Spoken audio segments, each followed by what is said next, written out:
During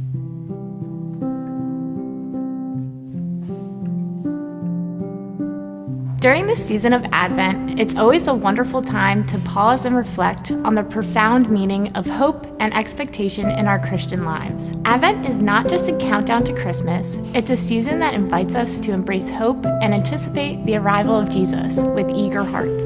It's characterized by a deep sense of expectation as we prepare ourselves to celebrate the incredible gift of Jesus' birth. But it's also a time of reflection, to remember why Jesus is so important and to remind us of the greatness he brings into our lives every single day. It's characterized by a deep sense of expectation as we prepare ourselves to celebrate the incredible gift of Jesus' birth.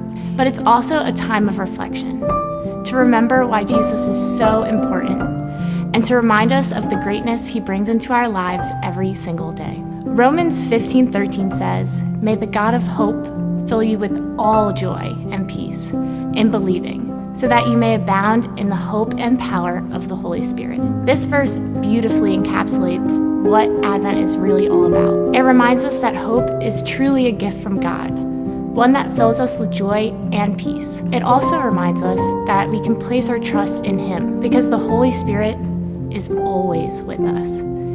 With the beginning of Advent, a season characterized by this hopeful expectation, please take the time to reflect on the hope that Jesus brings into all of our lives. This is a time for us to set aside the busyness of everyday life and focus not only on the promise of His coming, but also on the idea that He is always with us. Open your hearts to allow God's Spirit to renew a sense of joy, love, and anticipation this season. No matter where we are in our lives, God promises remain true.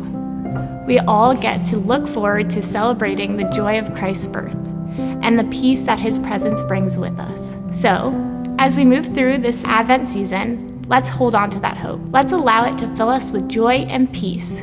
And let's let that joy and peace guide us as we prepare for the celebration of Jesus' birth. Thank you. And thank you for taking this moment with me to reflect on this season.